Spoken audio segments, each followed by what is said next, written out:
We have a curse. We have the podcast curse. They're God forced to give us a story to talk God about. gives his best stories to his worst podcasters. Of course, yes, he does. Yes, he does.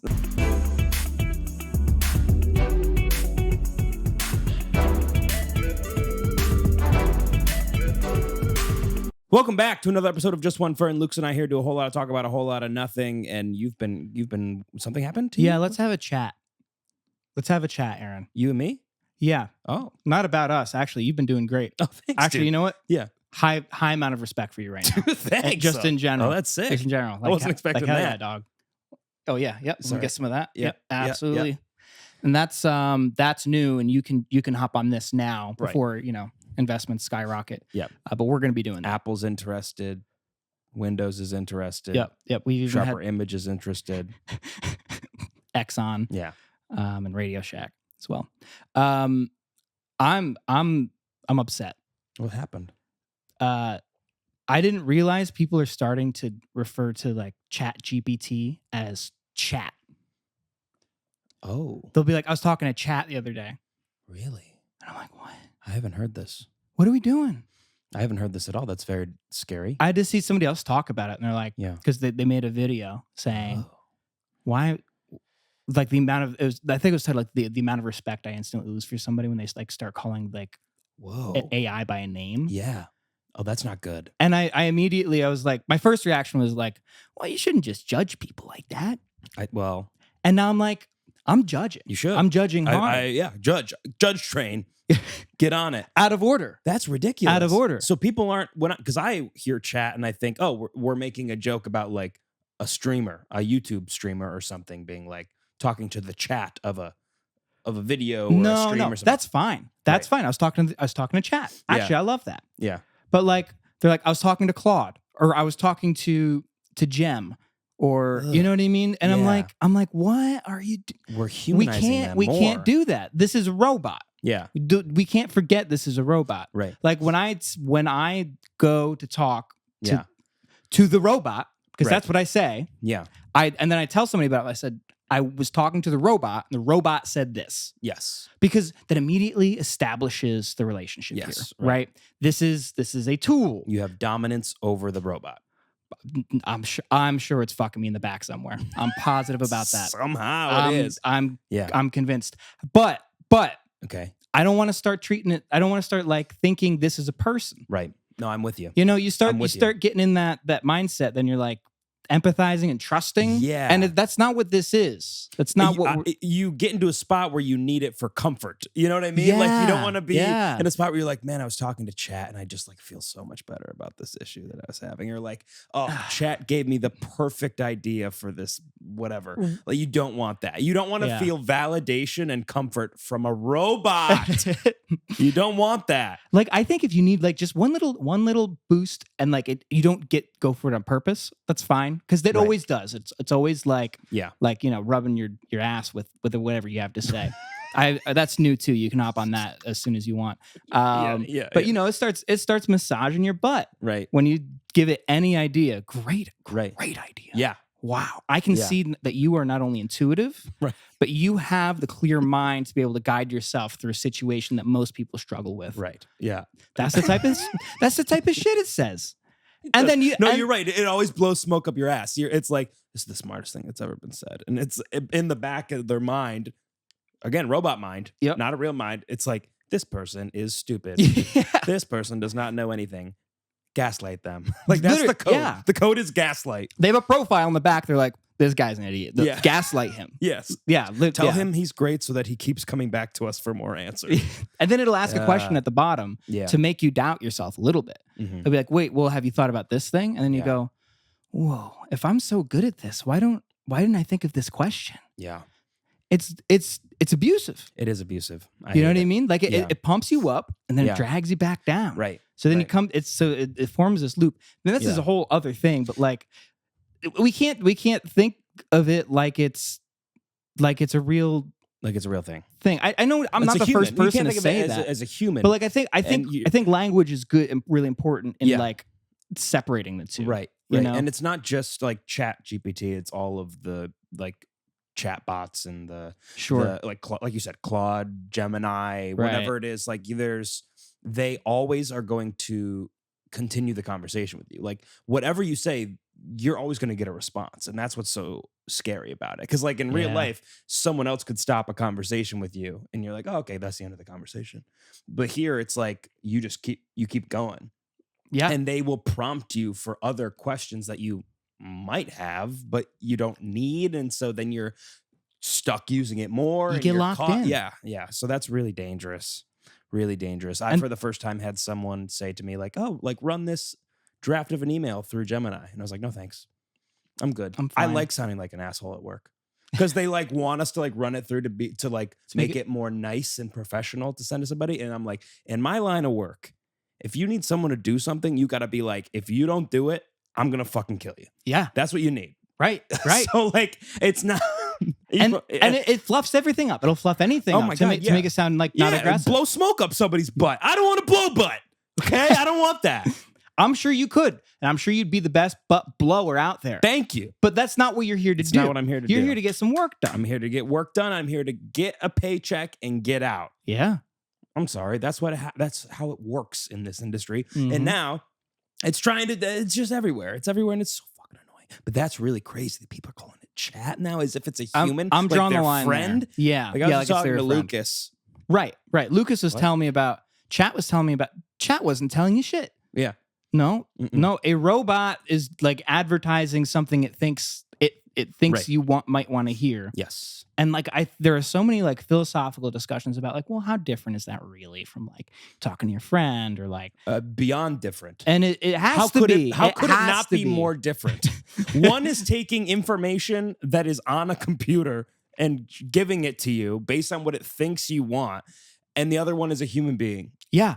Yeah. That does not have a computer in their brain that's just going to say what's happening. And that's insane. I think we need a word. I think we need a word to use when we're talking about like AI, because saying AI for what mouthful. Yeah. Somehow 2 letters, mouthful, AI. Yeah. That's way too much. It sounds like you're having a stroke or something. We need like poop. But yeah, like poop. Yeah. Not chat. Not something that sounds like a name. To poop. I was talking to the. I think we need a the. Yeah, that's why. Again, that's why it needs to be the. Right. So we know it's like an object. Yes. You know, this isn't a person because like I don't want to get confused. Like, the robot. I think the robot is perfect. Yeah. Because it's kind of like I know that this is not a person. 1. Yeah. And 2, it sounds ridiculous when you say that. Yeah. Also sounds ridiculous. I was talking to the robot. Yeah. And I mean, in general, we shouldn't say talking to. Right. I was talking to. No, I asked ChatGPT a question. Yes. And this is what it said. Not I had a conversation or I'm talking to a robot. You're crazy. That's worse than talking to yourself in the mirror. Mm-hmm. And which people think is crazy, by the way. Actually, I'm kind of cool with talking to yourself in the mirror. I think you get a lot of work done. It's great. Yeah, a lot of stuff that you can work out with yourself in the mirror. Yep. Just can't look away. Practice kissing. Can't look away. Well, yeah. Was that what you did that? 6th grade? Yeah, just like everybody else. Yep. Right, of course. Yeah. Yep. Yeah. And we did keep our eyes open. Like you said, practice eye contact. You were really good at that. You were really I'm good. Great now. Yeah. Tell you what. It's scary. It's scary. Yeah. The chat thing. I want to go back to old technology that we've used for a long, long time. Yeah. Like 100 years, like a bus. Like a bus. Dude, buses haven't changed in 100 years. They have not changed. If anything, they've gotten worse. Honestly, they might have gotten worse. They're really the same, though. I was on a bus, which I told you this. I was on a bus this weekend, and 7-hour bus trip there, 7-hour bus trip back. It was crazy. It was nuts. Dude, that is, I need you to know how awful that is. Like to hear terrible. About my friend. Yes, thank you. Like I heard you say that to me, like when you first told me about it, and I was hurting for you. Thank you. I appreciate that. And then to find out that of course something happened. Well, yeah, a bunch of stuff happened. I mean, it was just ridiculous. Because it's a bus. Well, it's a bus. Yeah. That's when it got funny for me. Yeah. So what happened was, and first of all, I think it's really important to note that, again, I've been struggling with explosive diarrhea. Third episode in a row I brought this up. Still struggling with it. Keep that in the back of your mind. Can you say it one more time for people who don't want to rewind? Exploding diarrhea out my butt. Every morning. Had to clench. Bang.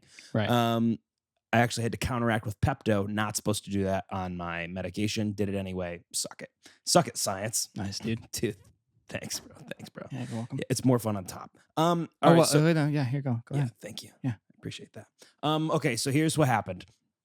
I was with Ryan, my roommate, Sure. and about 3 hours into the 7-hour bus ride, we heard a sneeze / cough turned throw up. Oh, no. Like 2 rows behind us. That close? Really close. Yeah. So basically what happened was it was like in between Scranton and Binghamton. Yeah. And all of a sudden this person goes like,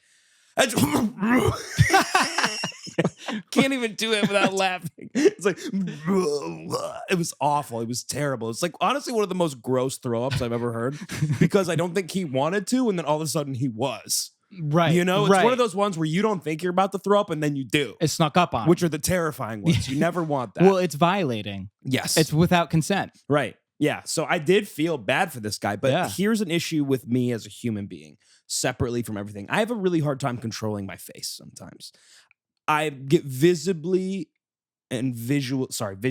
disgusted. Like you can tell that I'm really disgusted by something. And I'm like, oh, yuck, fucking disgusting, dude. And I'm sitting next to Ryan and I'm making this face of pure disgust. And then he starts laughing. So then the guy in 2 rows behind us goes, "What's so funny?" What? No way. And I had my headphones in, and Ryan was the only one that heard it, and he just was like, he didn't say anything, because I heard the puke. That's how loud the puke was. I heard the puke, and then it smelled like puke for like an hour, and we didn't know who it was for a long time. Like we knew it was someone behind us, but it wasn't until they said like, "What's so funny?" that we were like, "Oh my God, they're right behind us, aren't they?" And then at the next stop, he walks by us with his like sweatshirt in his hand that's just like covered in puke. Oh God. Yeah, and so the entire bus smelled like puke for a while. So I rode the bus just like this. I rode the bus like this for a decent amount of time. It was really bad. That was the worst part of it. There's always kids on the bus somehow. Yeah. Don't know why. Play phone out loud. Yeah. And the person right across from me, I was in the aisle seat. Person right across from us had the 2 seats to himself, and he took his shoes off and was laying with his feet right here. So I had feet and throw up combining into a tornado of gross. It was awful. Dude, you were assaulted on every medium. Yes. So I'm sure kids loud. That's your ears. Yeah. Your nose. Which, by the way, Aaron is very sensitive in the nostril region. Very, yeah. He comes from the black truffle forests of Europe. Yes. Probably. Bloodhound. Yeah. And visually by the feet. And were you smelling the feet as well? Feet were smelly. They were. So the feet were smelly enough that you could smell them and the throw up simultaneously, or were they sequential? Correct. And the guy next to us had clearly been. He had the weed smell on him. The bad one too. Not like it goes away. Like it was like the baked in. He smokes one. every day kind of thing. And so it was just it was sensory overload. Too many smells going on. Ryan, of course, has never had a bad experience on a bus until he's with me. So it's me. It's me. I'm the problem.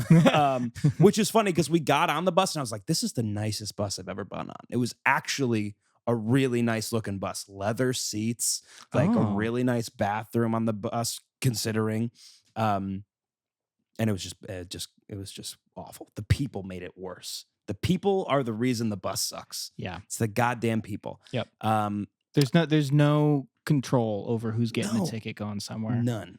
None. And it's always it is always weird to me that like I feel like you and me, like people like you and me feel the most normal, and we're not normal people. I get you're way more normal than I am, but like I'm a little weird. Why am I wearing sunglasses right now? You know what I mean? Right. I actually have no idea. It's a little strange of me, but hey. Well, I wasn't going to say anything. I appreciate that. Yeah. Because you understand. I roll with you. Yeah. And you were on a bus this week, and probably feels pretty normal at the moment. Yeah. But actually, I feel like the stiff. Like I feel like the most normal, like straight-laced guy. Right. And I don't understand that. I don't understand how that could be possible because it's true in very few other circles in my life. Right. So that I think that has a lot to do with it. But I'm more interested in how Ryan has never had a bad bus experience. Has he ever been on a bus before? He has. He loves it. It's his best way to get home. He loves like taking the bus to Syracuse, which is insane because like it's a long trip. It's like 5 hours to Syracuse, and it's ridiculous. I don't know why he loves it so much. It's the fastest way, I guess, besides flying. Oh my God. But yeah. Insane.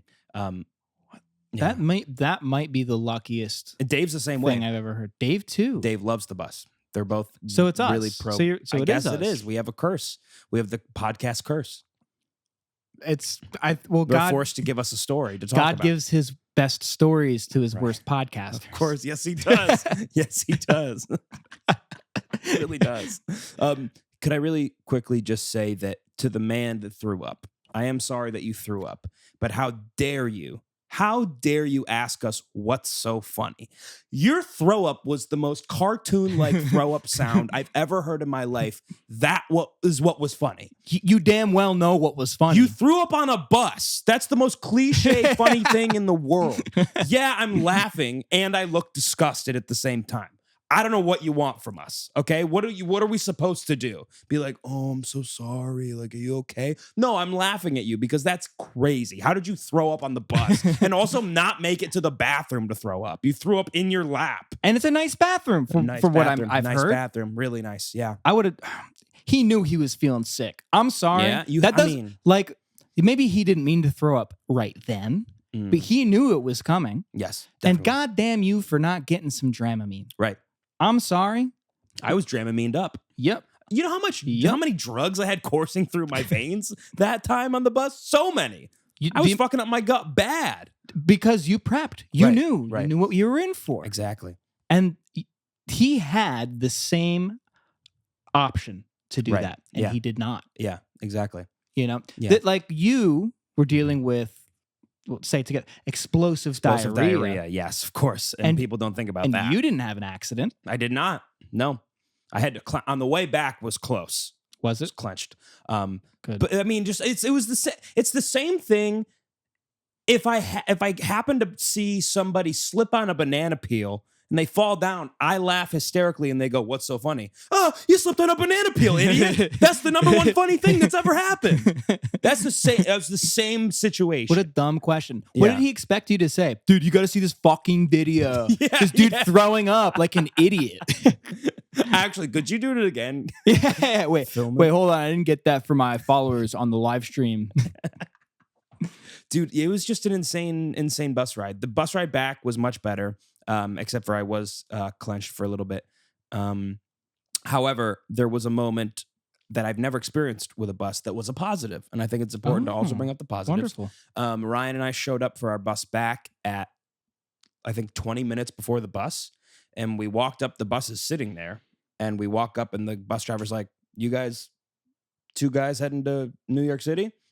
We were like, "Yeah." And he's like, "All right, hop on. We're ready to go." We hopped on. We left 20 minutes early. Whoa. We were the only 2 people they were picking up. Wait, really? Yeah. And so there were like 3 people on the bus for like 4 hours.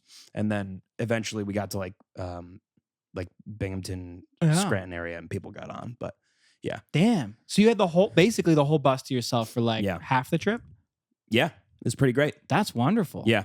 And then of course eventually, people get on or whatever, but it was pretty good. Now, question for you. Empty bus, you're traveling together. Did you still sit next to each other?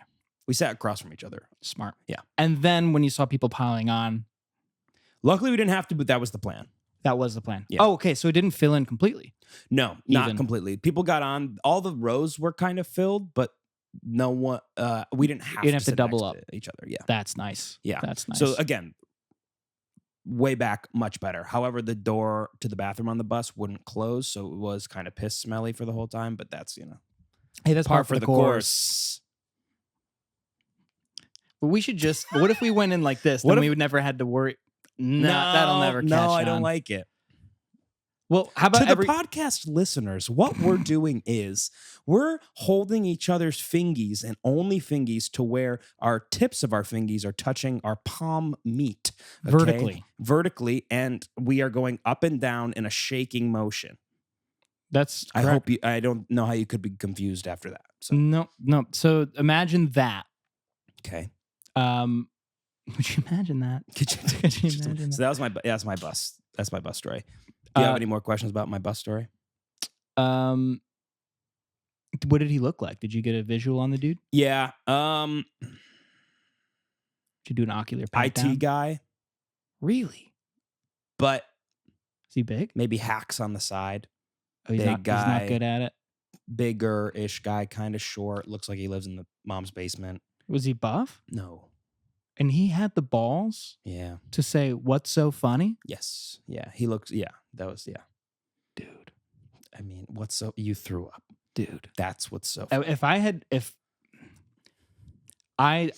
have gotten mad enough to like want to say something back to somebody in situations like that, because, obviously I've gotten in them myself. Yeah, of course. And I never do because I get a visual on the person and I go, they could kick the shit out of me. Right. Usually, which is usually where that confidence comes from. Yeah. But if I were to find out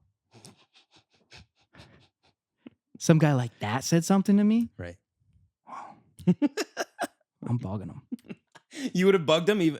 My thought process was, you threw up. I'm not gonna say anything back to you. I was like, you got enough dealing with. Like, you're reacting crazy, but I don't like whatever. I think I would do things. I think I would like maybe walk up to him, like go to the bathroom, and on the way there I'd be like, dude, did you hear that guy throw up? It's fucking gross.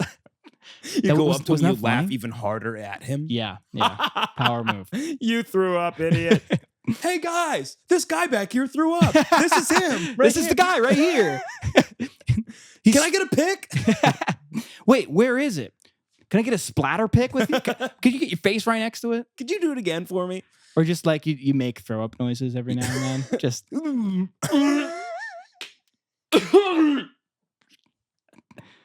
out dude, the noise was so crazy. It was like wait, you said sneeze to cough to? Yeah, it was insane.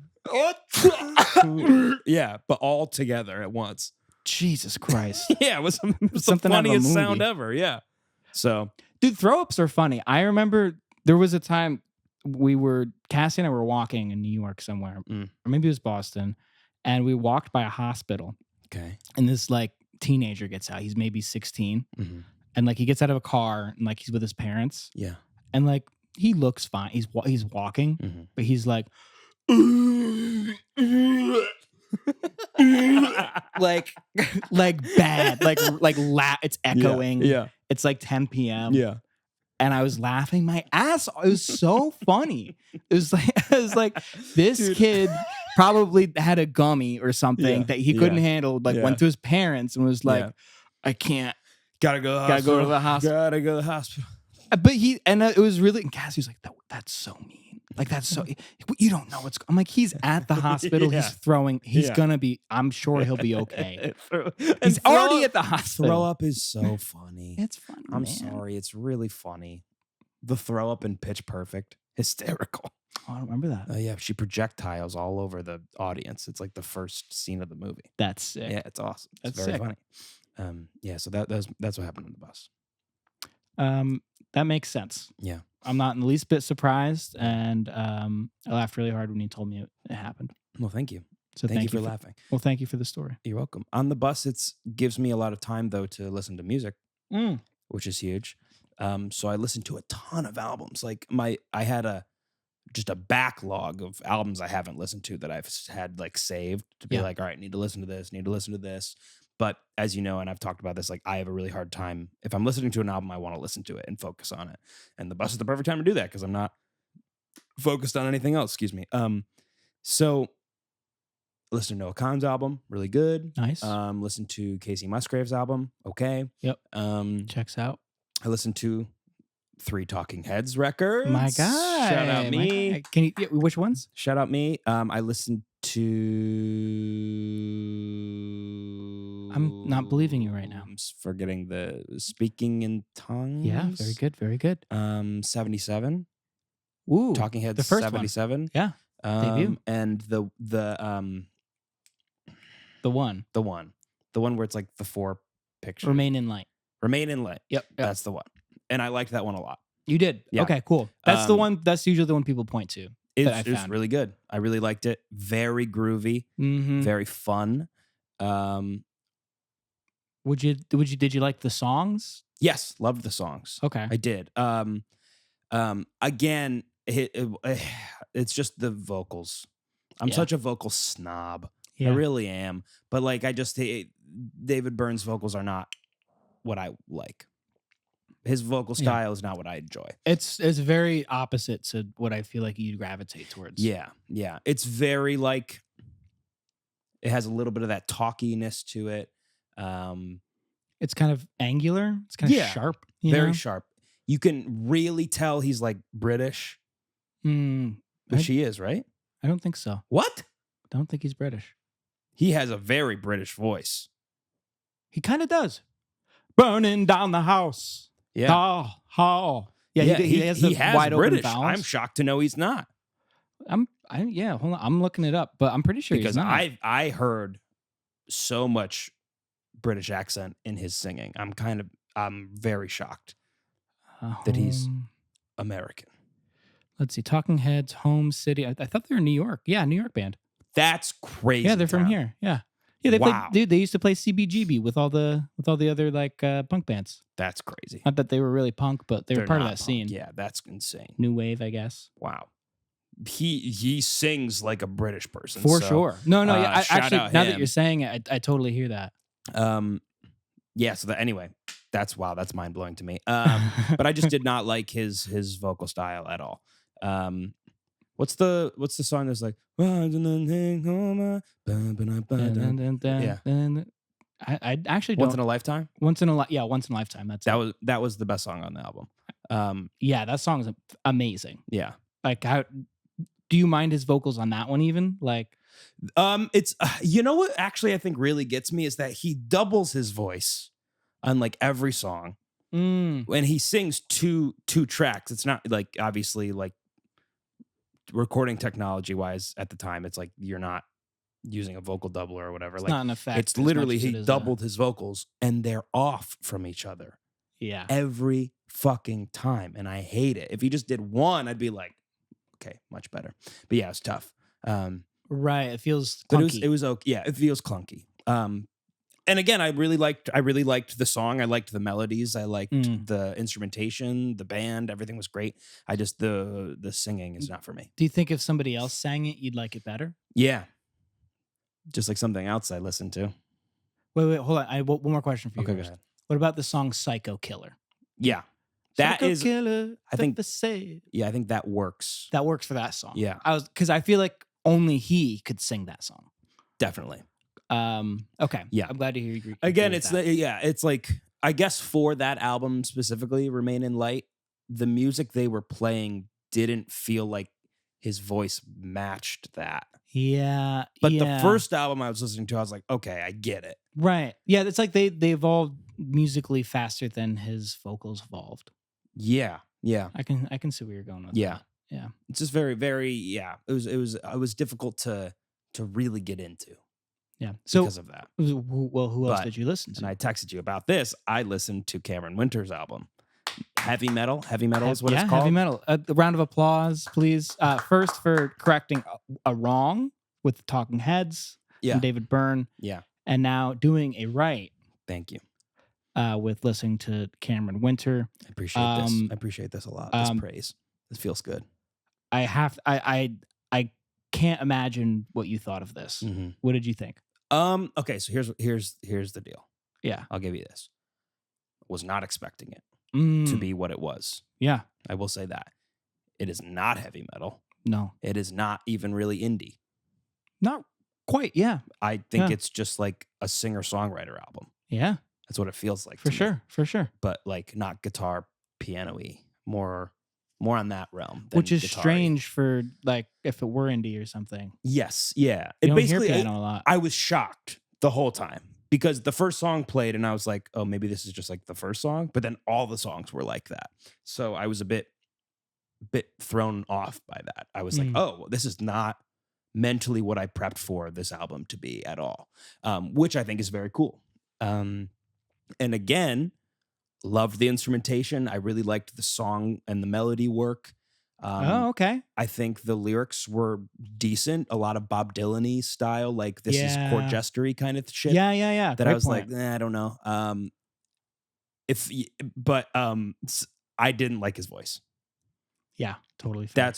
That's again the one thing I didn't like. I honestly, I think I told you, but I related him a lot to David Byrne, going from listening to Talking Heads to listening to him. I was like, oh, I hear very similar like styles in their voices. Like they're almost like trying to talk a little bit. Their philosophies, they're in the same, like, I guess, like sphere. Yeah. You know? Yeah. I heard a little bit of like Bowie in him too, which is, I don't know if that's like a correct take at all, but that's what I was hearing. No, I can. However, the one thing I said the minute I finished the first one, which I texted you, and you showed Cassie, was he thinks he's Sinatra, but he's not. Yeah. She laughed at that. Yeah. That's like, because the way he's singing, it's like almost he's trying to be that like jazzy, classical style of vocals, but his voice is not that. Like he's not trained in that or like knows what that entails. And his vibrato is so crazy. It's insane. I've never heard anything like that. I was like, what is going on questionable. in his throat? It's questionable. Yeah. How can he even do that? Right. First of all. Yeah. And then second of all, is this a good choice? I don't know. Yeah. Well, again, I listened to the first song and I was like, oh, maybe this is just like for the first song, he's doing some stylistic thing to like test out or whatever. No, that's just his voice. And that's like crazy. And also, I wasn't expecting it to be so deep. He has a very like baritone voice. Yeah. It's deep. It's very resonant. Like he sounds like a man when he's singing. Man. No, he does. Okay. Good takes all around. Yeah. It was just but I told you, like, if I would love that album, I think if someone else sang it. Okay. I really do.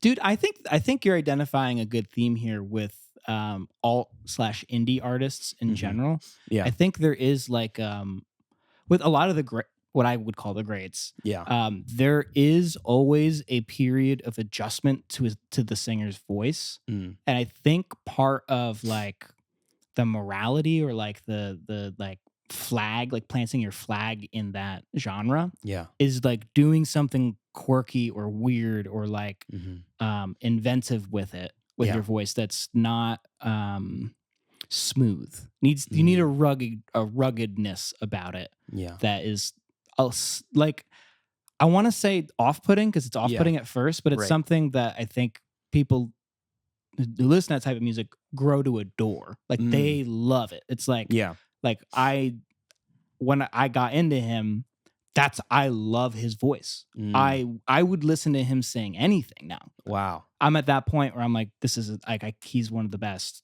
around right now. He's one of the best singers right now for me. That's wild to hear. Yeah. That's like the opposite of how I think. Right. Yeah. That's really interesting. Do you think it's like, this is something that's kind of grown in indie, like throughout, the course of time to immediately separate themselves from pop when you're listening to it? I think like so. This isn't a polished vocal kind of thing, or like this isn't like a pop style vocal. Like this is an indie thing. I think yes, and the more I've written music, the more I've come to understand why. I think it does two things. Okay. Well, first of all, it comes from Bob Dylan. I can say that with almost complete certainty. Like Bob Dylan, I feel like did that. Okay. He was like somehow in the pop eye, but like didn't sing well. But like I love his style. Yeah. You know?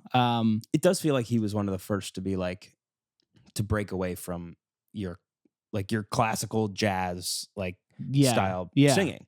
That wasn't country also. Like, it felt like he took it in a different it's talky. direction. The talky, I think, is a really good way to put it. But I found that with songwriting, like I'll write a song and I'm like, wow, this is like a really great melody, or like, but like something about it feels too polished or something. It's like it's like I don't have enough character on this. Yeah. And then like I'll sing it.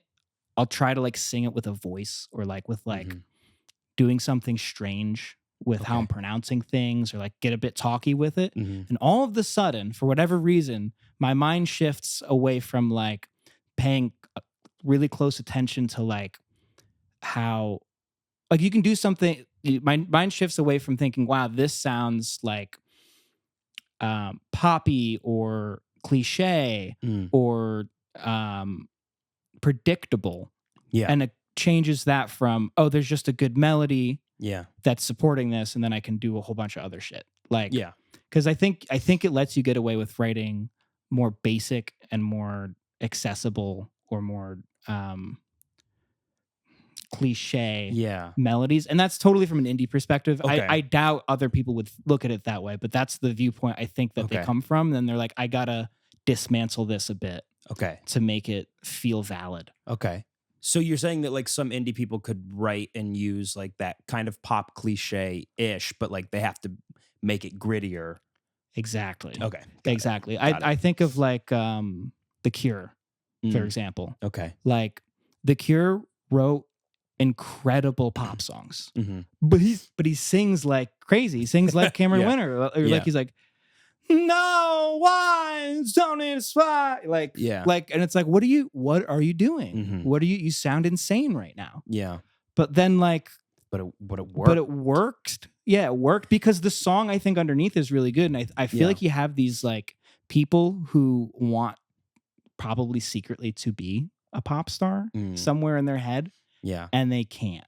So they got to stand out someone. So they stand out in another way. And but like maybe they get to a point where they can write like pop songs. Yeah. But they're like, I'm also good at this other thing, so I'm just gonna do both of them. Interesting. That's an interesting like viewpoint on it. Yeah, that's my thought. Because I think that makes a lot of sense. Yeah, I identify with that very much. Where I'm like, man, if I could sing like Ed Sheeran, or I could sing like John Mayer, I might not make indie music. Yeah, fair. You know? Yeah. So I got to go with what I can do. Yeah. No, that's very fair. Yeah. I feel like specifically with Cameron Winter's like lyrics, like I said, it was a little like court jestery. I've been noticing a lot recently. I was actually talking with Dave about this because he showed me a song where like the opening line, I was like, if I wrote that, I would think I'm the dumbest person alive. I'd be like, I'm not using that. That's either cringy or weird, or it doesn't work, or people are going to judge this line, or it's stupid. And I listened to like Cameron Winter's songs, and I'm like, there's a lot of lines in there that I'm like, if I wrote that, I'd be like, absolutely not. Am I attaching my name to this stupid line? Yeah. But they just do it anyway, and it works. And it makes me furious. Because I'm like, I really think that obviously you reach a certain level where if you just have fans, you could put out slop and people will love it. But there is a point where you are taking the anything that you write and you're just like, yeah, why not?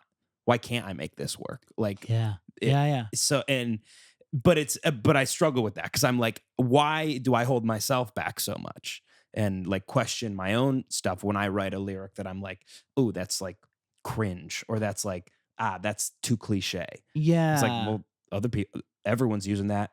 Pop stars, indie people, rock people, country people, everyone's using them, but they somehow make it work. There's magic to that, because you're right. Like I think that is like one of the hardest parts about being a songwriter is like you're put in situations like that where you're like, man, like this is like, I have this thing, it's perfect for like getting across what I want to get across, but it feels like if I said this, like it's awful. Yeah. It's trash. Like you're like, I've heard it a million times before and it's not unique. But then you hear the radio and like or the radio, listens to radio. No, like, but like you're listening to like maybe one of your favorite artists who's like really big star, and they can make it work. And I think there's a million things like that can go into making something like that work. Yeah. That I think indie solves that by singing weird. Yeah. You know? Yeah. Or like, I don't know. I don't know how pop solves it. Because I don't know. They do. Pop is like becoming a space where like they just don't solve it. They're okay with it. Yeah. Like there's I do think it's like the TikTokification of like pop music, where it's like you can promote just a hook of a song and you have none of the rest of the song written. Yeah, and then people are like, oh, we want this. And you're like, all right, I got to write more. And then they just write slop and they put it out. Yeah. But yeah, I just don't think that people are really caring about fixing that. Whereas like I do. I'm like, I want to make it something that people are going to enjoy, which is another thing. I feel like these, like Cameron Winter probably writes that and he's like, no, this is good. Like this is something that people will enjoy because I enjoy it. Right. Well, I think that's the key for me when it is good, when it does end up being good and it's not slop. Yeah. It's like, it does feel true to whoever's making it, and they just double down on it in some way. Yeah. Like, if you double down on it making a weird voice, like you're being loud and proud about it, and like like I don't give a shit what people think kind of way. But if you do it in like a sincere way, and like you can be truly, I think, really authentic when you perform it, like in the performance, or in even in the, like maybe in the arrangement around it, like like you have to mean it. I think you really got to mean it. Okay. Yeah, and I think you can probably get away with way more by doing that. I think that being cautious about those lines, can make them feel inauthentic even when they do feel real to you. Yeah, that's very fair. I think that's a good way to look. I because it's also, you have the flip side of it too, where you could write something that you're like, this is a great metaphor. Oh, this is awesome. And then you start to overthink, like, am I doing too much here? You know, like, is this really going to hit that hard? Like this one metaphor, and you've added 10 metaphors to one song. You're like, I don't need to do this, you know? So there's the opposite side of it too, where you're trying too hard to go not cliche. Right. I hate it. Well, it sucks. That's the issue I've run into the most. I will write lyrics that don't make any sense. Yeah. And I'm like, well, I'm being smart about it, being clever. Right. Yeah. And like, if somebody took the time to dig in, you know, they'd find some gold in here. Right. Yeah. But like, then you're ignoring the thing that's going to draw them in to listen in the first place. It's like, it's an impossible balance to strike. Yeah. And then people can hit like, you know, a platinum single that just the chorus is different melodies for I Love You. Yep. And it's like, what the fuck, dude? It's crazy. But I do, anyway, to like bring it back to like Cameron Winter specifically, I find his confidence and his like assertiveness in his like genre to be, and like ability to take risks is like very, very cool. So I do like that about him a lot. Yeah. Because again, I was not expecting that to be what I was about to listen to. And I was like, whoa, like he really went for it. Like, this is really cool. He really went for it. Even though I don't love his voice, like it's still I understood what it was and why people probably in like the indie scene love it. Yeah. Well, I mean, I think you kind of hit the nail on the head with all the reasons why we would. Yeah. You know? That's cool, dude. That's really awesome. Yeah. That I'm glad you listened to it. Thank you. I think so. Somebody who I think does do what we were just talking about, like can sell like a plain or like a cliche sounding line with authenticity. Is Olivia Rodrigo. Oh yeah. Like definitely better than almost anybody else, at least who's selling records right now. You know what I mean? Yeah. Like, and I just listened to the album today, finally. Thank God. Thank God he's on the train. Yeah, I just listened to it last week, so I was late to it. Really impressed. Yeah. You liked it a lot. What do you think? Where are you at? I enjoyed the majority of it. Yep. I thought it was a slow start. Yeah. And I was like, I don't know. Because I think the first song was a single. And it was one that I was like, I don't really love this one. And then the second song was okay. Third song I was really cringed out by. And then it started cooking. And like the rest of the album I loved. So I don't know why. Maybe I should like go back and re-listen from the top after hearing all of it. maybe I'll understand it more, but I've only listened through once. But those were my thoughts. I loved the second half plus 3/4, the last 3/4 of the album. But the first 3 songs, I was like, whoa. Yeah, I kind of felt that way too. I was like not impressed with the first couple, and then as it went on, maybe it was getting used to the feeling of the album, or maybe it was just that like I think she took more risks as it went on. Yeah, definitely. Which I thought was cool. Like, she did some strange things. For I think people think of her as a pop star, but I don't think she thinks of herself as a pop star. No, I think she has a little bit of indie in her. I think she has like a lot of rock in her. Like, a lot of what's the word I'm looking for? A lot of crunch. A lot of crunch in her music, which you don't expect from a pop star. I think which part of the reason I really loved it is like I can tell she's drawing from a lot of influences. Yeah. And like drawing on them very well and subtly in the right ways, in my opinion. But like she had Robert Smith, the lead singer of The Cure, on one of her songs. Yeah. And also wrote a song called The Cure. Which is crazy, by the way. Back to back, those two songs is crazy. On the album. And how The Cure followed by a song with Robert Smith. Why isn't he on the song called The Cure? It doesn't make any sense. Doesn't make any sense. We're asking the right questions here. Why? Why did you do that? Because it has to be on purpose, right? That has to be on purpose? I think it is. I heard a theory. To piss the people off? What's the theory? I heard a theory that pissed me off. Oh. And it is funny, but I got mad about it because the little indie boy in me was mad about it. Okay. I heard a theory that one of her ex-boyfriend, I don't know the relationships at all, but was a huge, huge Cure fan. Really? And like, I maybe introduced her to them, but like his favorite band. Wow. Beyond a shadow of a doubt. Yeah. And that she wrote a song called The Cure so that every time he looked up his favorite band, he would have to see her name.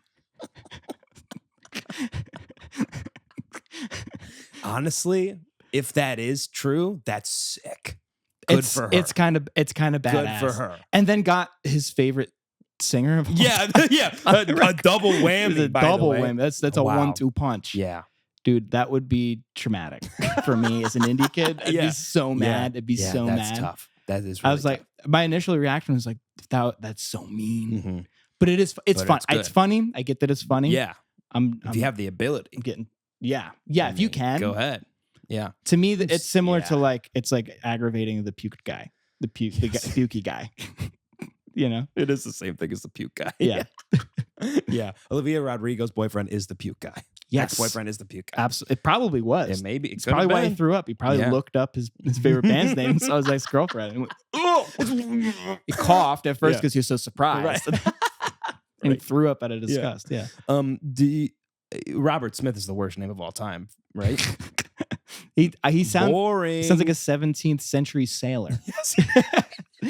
And Robert Smith wrote in his logbook that day. He was on the Santa Maria. Yeah. The seas were rough and rowdy. Yeah. He knew Miles Standish. Is that one of the other guys? Yeah, it's one of the Pilgrim guys. Yeah. This could be the bass player for all we, at this point. Yeah, Robert Smith, insane. But anyway, back to the album. Really great melodies in it. Really catchy. I won't settle for the guy with the fake job. Again, really weird line that I would be like, huh? Yeah. That's what you're going with? Yeah. She crushes it. That one's really good. I have my notes. Let me really quickly just pull out a few notes of mine that I have. I do think it's important to note the cringy part that I thought was really cringy is Honeybee. The song Honeybee, she's like, Honeybee. I was like, awful. Hated it. Hated the way she sang that line. Yeah. It made me so mad. Fair. I just felt, I was like, oh, I crawled inside myself. I was like, yuck. I don't remember. I must have blacked out for that part if I thought it was too cringy. Yeah, you probably okay, hold on. I forgot about this. I totally forgot about this. Stupid Song. Is that the second song? Is it called Stupid Song or something like that? God, I need to hear it, but if I play it, we'll lose all the money we're not making. Right. Let me go to the album. Yes, Stupid Song, the second song. Okay. It is Christmas Canon by Trans-Siberian Orchestra. Really? Yes. The chorus melody is the exact same melody. That one? This one. Here, wait.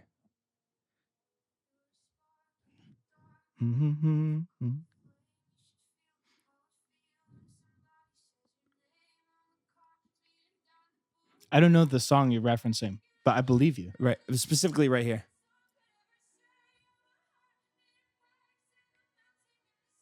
On this night, on this night, on this very Christmas night, on this night. It's the same fucking melody, dude. I could not. I listened to that song 4 times because I was like, is that the same melody? It is. You went back? You went back? Dude, that's I listened to the Trans-Siberian Orchestra song. Rocks, by the way. And then listen to this again. I could not believe it. Yeah, it's just the Christmas canon. That's incredible. On this night. And by the way, same accents like on each note, like the note, the rhythm's the same, the notes are the same. Yeah, very, very crazy. Olivia, what are we doing, Olivia? What are we doing? Livy. Hey, Livy. I just, I said earlier you're pulling from a lot of different influences. Right. Not what I meant. Clearly you were pulling from the Trans-Siberian Orchestra. I didn't know you were a Christian like that, though. So you know what? That's something to be said. That's something. And you know who else is a Christian? Cameron Windsor. Oh, yeah. So, maybe a little love underneath. Her bone buddy. Bone buddy? That boyfriend, maybe. I don't know if they're officially dating. I think they are. Are they archaeologists? What are you talking about with the bones here? My Way is my favorite song on the album. It's like the 5th song. I did it my way. Wow. I can't even. I'm trying to do the Cameron Winter thing. I can't. I physically can't. Yeah, I don't. No, I tried to write a song doing that, and I sent it to Max, and he just didn't say it. I was like, I'm trying to go for the Cameron Winter thing, and he's like, "Yup." It's tough. You put him in a tough position. The voice memo is embarrassing, and you know what? He was very nice about it. I wrote this way. What My Way? You like that one? My Way, I really liked. Oh, this is the dancey one? Yeah. I loved it. I felt like it was the most kind of poppy song, which I really liked. Yeah. I wrote down, I don't like this Robert Smith guy. I get it, but also yuck. That's what I have. You didn't like the Robert Smith song? Yeah. No, I liked the song. Again, his voice matched up with her voice. I'm like, Get out of here. Give him either his own verse. Don't sing at the same time. I liked it a lot. Lucas, I loved it. It was terrible intonation-wise. I hated it the first time I heard it. And then on the way over here, I re-listened to that song, and I was like, this is working for me. I sounded good. There's a character about his voice. To me, there's this, it's rich. It's rich. It's rich in what? Like texture, tone. No, not tone. Yeah, tone. No, not tone. Talking tone. Not tone. It's deep and woody. Vocal tone, guitar tone, very different things. Yes, correct. What's your point? What is your point? Tone. I don't even know what his tone is. Bad, whatever it is, it's bad. I'll tell you. I just said it's woody. It's not woody. It's woody. It's hot. It's a little hollow. All right, Buzz. That's woody. That's my best song. That's sorry. Sorry. No, I'm sorry. Life is like a bunch of toys who woke up. Woody. So, do you just mean not smooth? Is that what you're trying to get at? No. Well, in a certain sense, yes. I do think his voice is smooth, though. Because Rich is smooth. But to me, Rich is smooth. I guess what I mean is I think of things. I'm thinking of it in depth. To me, the difference, if we're thinking about a 3D picture, right? Mm-hmm. To me, the generic pop voice is very flat. It's like a perfect circle. Okay. Or you're trying to go for this perfect circle, but it's very flat.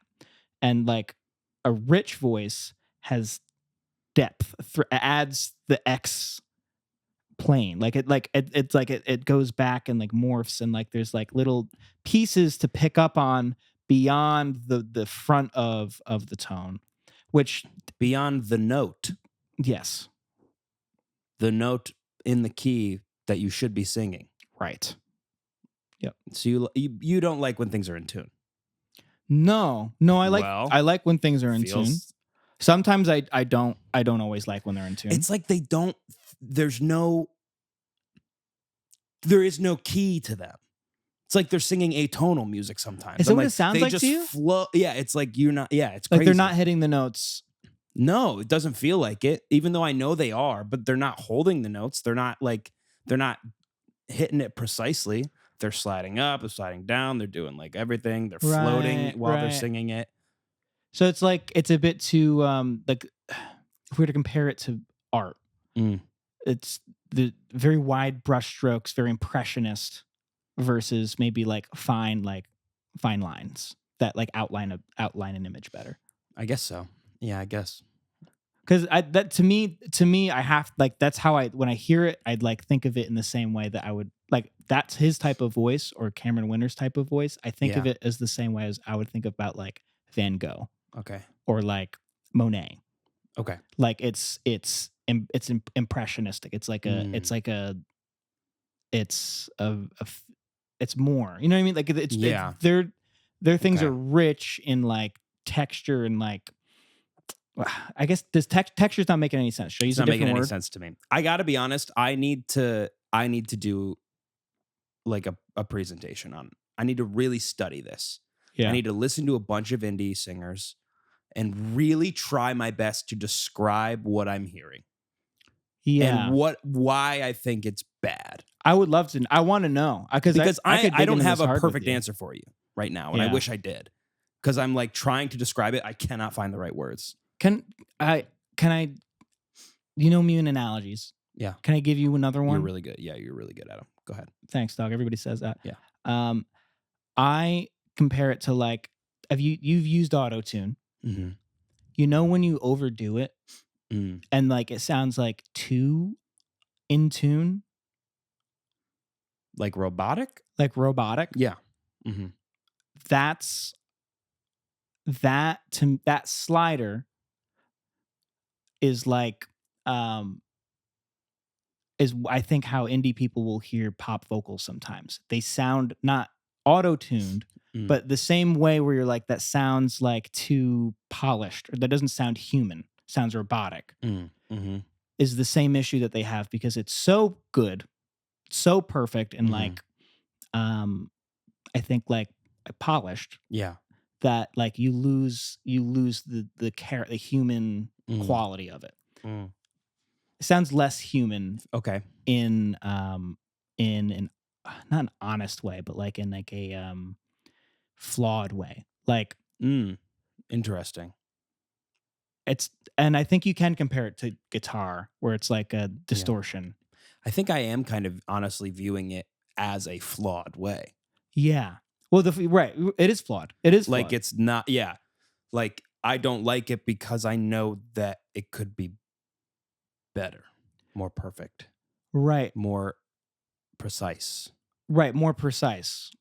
And I think the idea that they're going for is that that isn't the only scale of what is emotive. Okay. And there's like imagine you have a bunch of things that you could invest your like time into. Mm-hmm. Pitch and like precision are not, and like I don't know, I wish I had a better word, but like this idea of a clear voice, right? Like I think clear and dirty, clear versus dirty. Yeah. Right.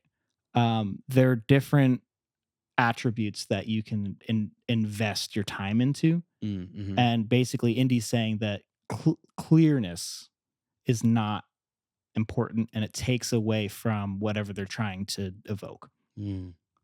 Okay.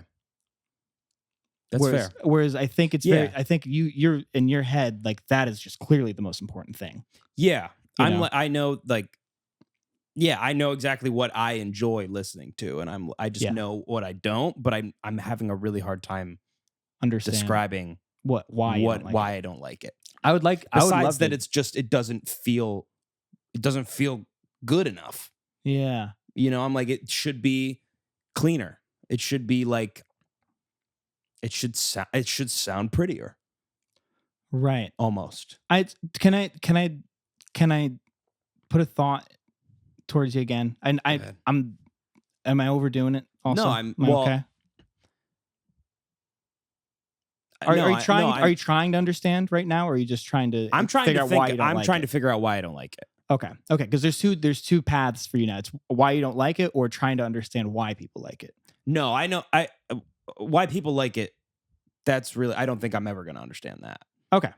Fair enough. Because I'm like, that's just not what I like.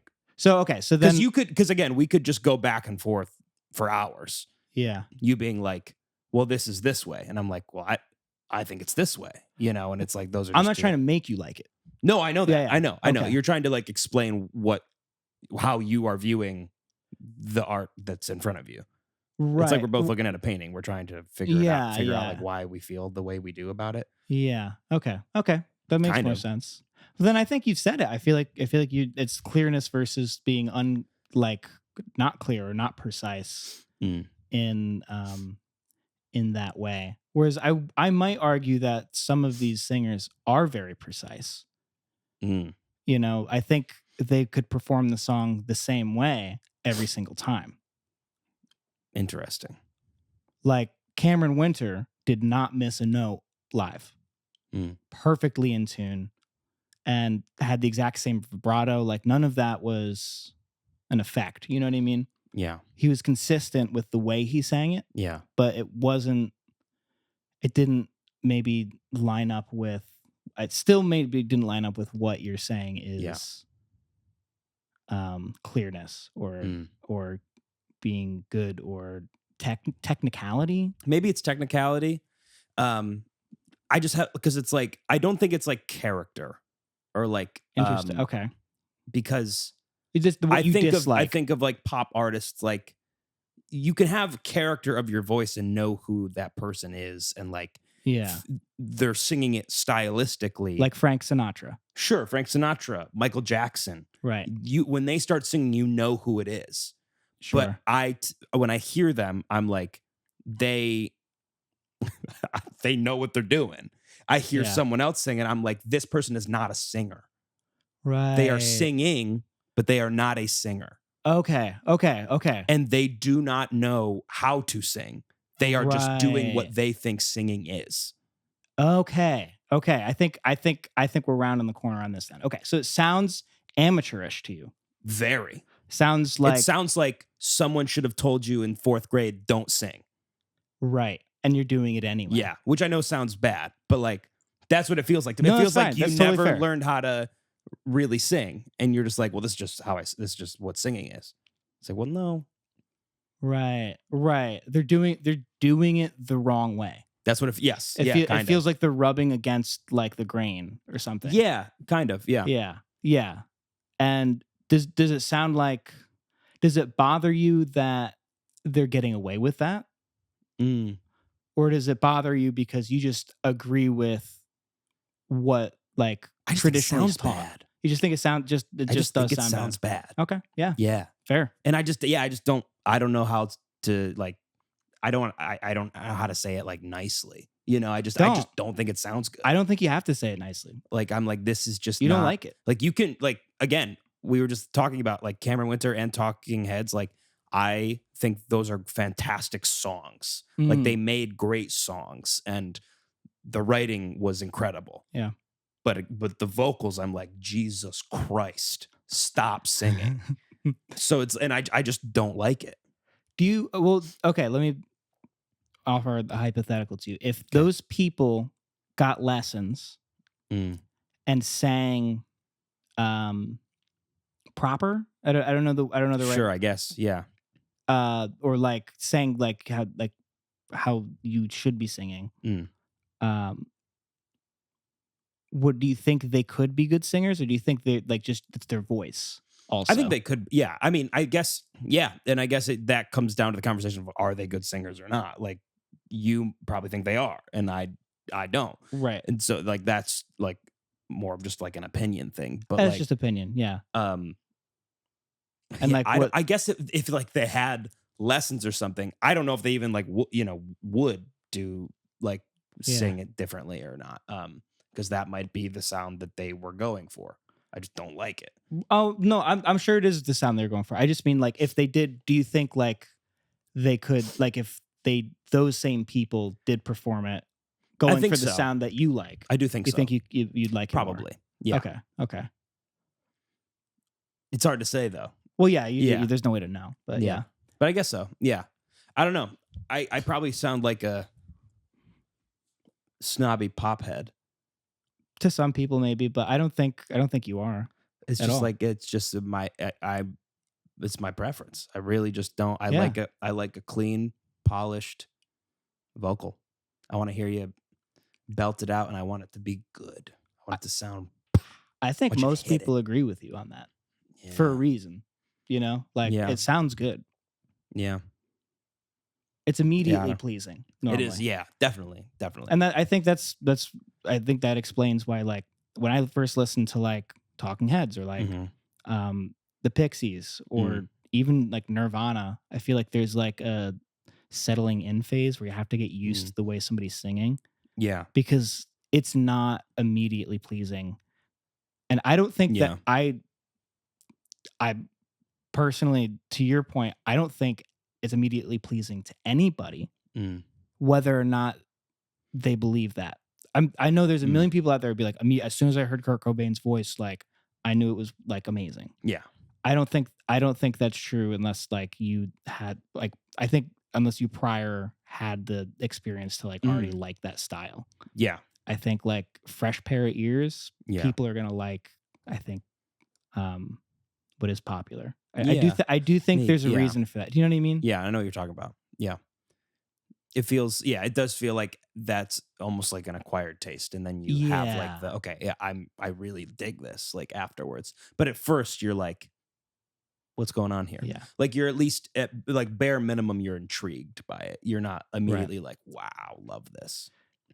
Yeah. Yeah. I guess. I guess my point is just I think that I don't think you're wrong to feel the way I'm trying to justify what you're saying. For yourself. Well, thank you. Yeah. I think it makes sense. Okay. I understand. Thank you. How did we get here? I don't know. What are you doing later? Dude, I'm probably going to shit my brains out. Yeah.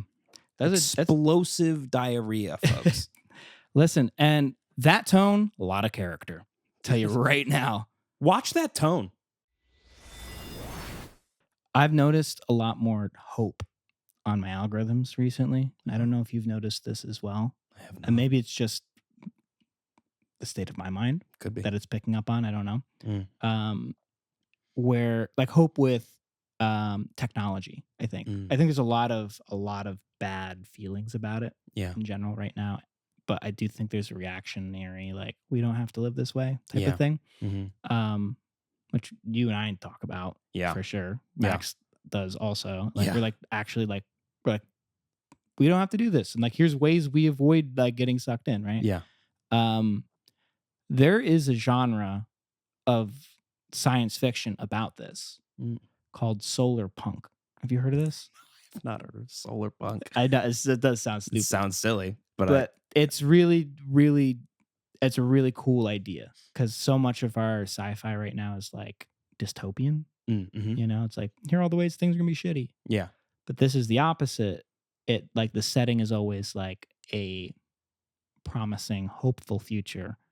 And the solar punk part of it is like, in a lot of these stories, humans have learned to like not evolve, but like technologically advance. Yeah. And in harmony with nature and stuff. So they're, you know, like if you think of something like a rooftop garden. Okay. Yeah. Solar punk. Or okay. You ever see those highways with the thing going over the top for the animals? Yeah. Solar punk. Okay. That's the idea. Okay. That's cool. going against the already laid out idea of the future, basically, what you're saying? Because punk is anti, right? Punk is yeah, I guess it's anti. It's like I think the term for genre has been like for stories has been like co-opted to just mean like it went like sci-fi in a very specific direction. Okay. Not as much like punk. Yeah. I mean, I guess it is, but I don't know. Yeah. It's just cool to know, like, I don't know. We do have a choice. Yeah. In where we're going. And I kind of want to talk about that more next time because I think I like seeing that type of stuff online. Yeah. And we could make that. Sure. But, you know. Yeah. I'd be down to talk about that. I'd like to throw a little water in the puddle, in the oasis. Oh, I like that. Throw a little water in the oasis. Yeah, why not? Yeah. You're so good at analogies. It's crazy. Dude, You're I won't stop. Good at them. I won't stop. Can't stop. That's the only way I understand anything. It's through analogies. There's probably one thing I learned once. Yeah. And if you got rid of that, I would know nothing. It's all based on the one thing I learned. You thought it all started from one moment. Moment. Yeah. Yeah. And I was like, wow, that was just like when mommy fed me milk. Mm-hmm. You know what's, and then I eat like real food. I'm like, wow, that's also just like when mommy fed me milk. And then and then I enjoy watching a TV show. I'm like, wow, that's just like when I ate. I like this so much. It feels good like when I ate. Yeah. Which I'm associating with mommy giving me milk. Right. It all comes back to mommy milk. Or any negative experience. Remember when mommy took away my milk? Yeah, I know exactly what you're talking about. And that's therapy, everybody. And that's therapy. That's therapy. Yeah, I would love to talk more about that next time. That sounds good. Cool. Yeah. Cool. Leave you on a little cliffhanger. I guess. Little hang cliffer. So here's what's going on this weekend. Well, I guess it's already past the weekend. This is Monday. This week. You're going to watch the Bob Dylan video on Patreon. Yeah. That's the first thing that's going to happen. YouTube. You're going to watch the Bob Dylan video on YouTube. Sure. And then on Patreon, you're going to watch the Disney Channel couples lore breakdown. I don't know. I don't have a title. You break it down. Yeah, I break it down. I teach Lucas about the lore behind the Disney Channel relationships, which a lot of it was pretty shocking for you. I had no idea about any of it, and it was all incredibly enthralling. Thank you. I appreciate that. It was much more intense than you would think it is. Yes. Yeah. Yes. But yeah, so that's what you're gonna do. That's what you're gonna do this weekend. And this week, you're going to watch it. You're going to love it. It's awesome. The Bob Dylan video was making me laugh today. I was watching it. So you're going to enjoy it. Okay. You're going to enjoy it. Thank you for listening. Thank you for subscribing. Follow us on all social medias. Subscribe to the Patreon. We will see you next week.